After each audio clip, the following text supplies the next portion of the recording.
Fresh out of college and drowning in student debt, I jumped at the chance to be a night watchman at the old Blackwood textile mill. The pay was surprisingly good, and the duties seemed simple enough. Stay awake, do a patrol every hour, and don't touch anything. The place had been shuttered for 50 years. A skeletal silhouette against the night sky, and honestly, I was more worried about squatters or kids looking for a thrill than anything else. The first few nights were just what I expected. Boring. I'd sit in the cramped security office, a tiny cube of light in an ocean of darkness, reading cheap paperbacks and listening to the old building groan and settle. The wind was the loudest thing out there, whistling through shattered panes of glass and rattling loose sheets of corrugated metal. It was a lonely sound, but not a scary one. I even started to find a strange sort of peace in the profound silence between gusts. That peace was shattered on the third night. I was halfway through my 2 a.m. patrol on the main factory floor, a cavernous space filled with the hulking, rusted husks of looms.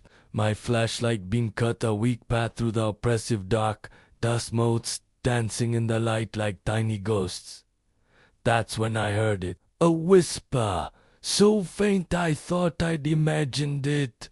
It sounded like a single word, maybe a name, carried on the air from the far end of the hall.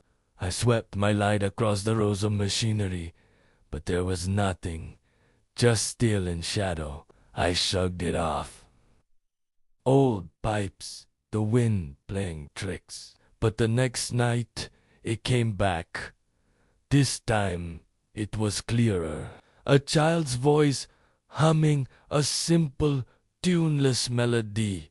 It seemed to come from everywhere at once, echoing softly in the vast space. A cold dread, heavy and thick, began to settle in my gut. I called out, my voice sounding small and pathetic. "Hello, is anyone there?"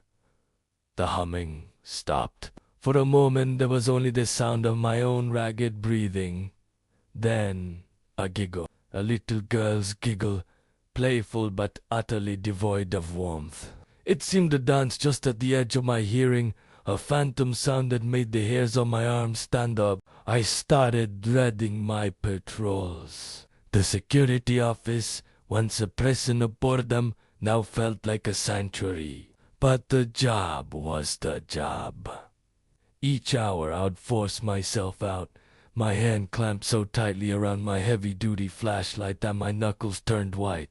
The giggles became a regular occurrence, always starting when I was at the point furthest from the office. Sometimes they were distant, other times they sounded like they were right behind me. A cold puff of air on my neck that would make me spin around, flashlight beam waving wildly, to find nothing. One night, things escalated. I found one of the looms, one I'd passed 100 times, with a single, pristine white thread spooled through its rusted gears.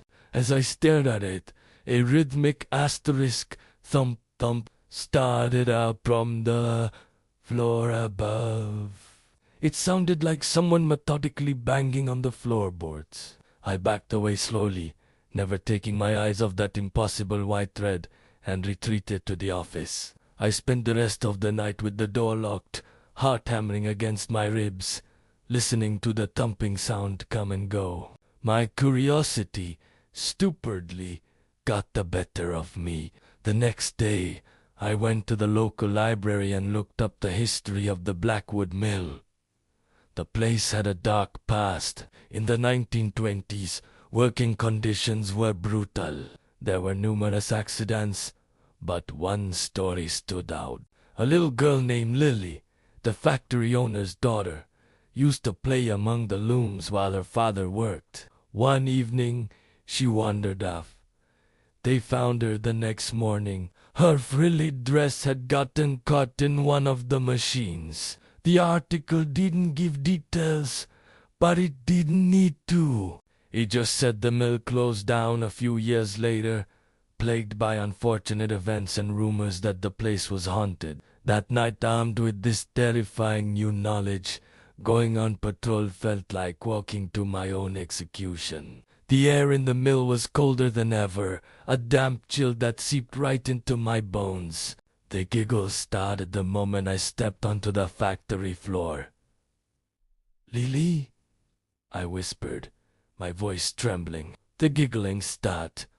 A floorboards creaked above me.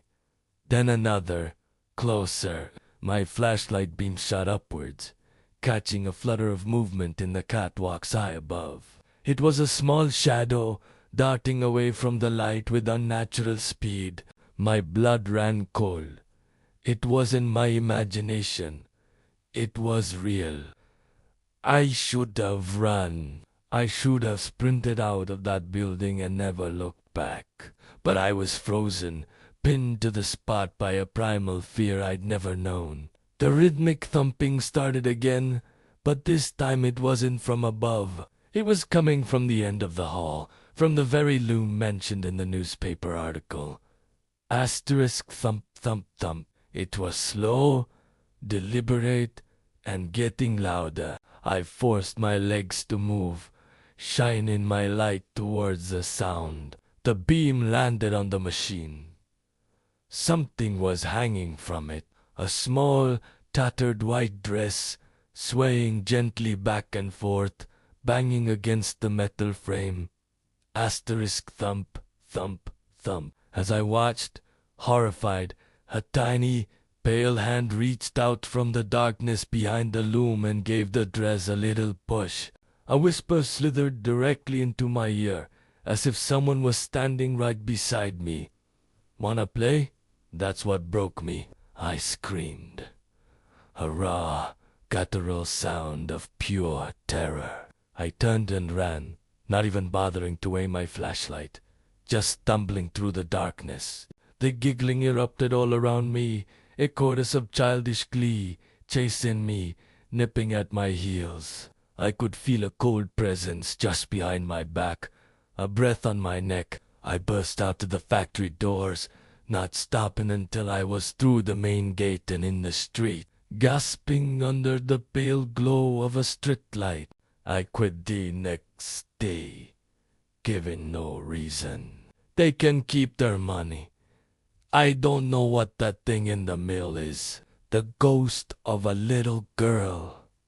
Something else. Something that latches onto a tragedy. All I know is that it's still there. It's waiting in the dark, humming its tune, thumping its rhythm, waiting for the next person who needs the money badly enough. And sometimes, late at night when my apartment is quiet and the wind is howling outside, I can almost hear a faint giggle on the breeze, and I wonder if it's just waiting for me to be alone in the dark again. Thanks for listening. Stay safe out there.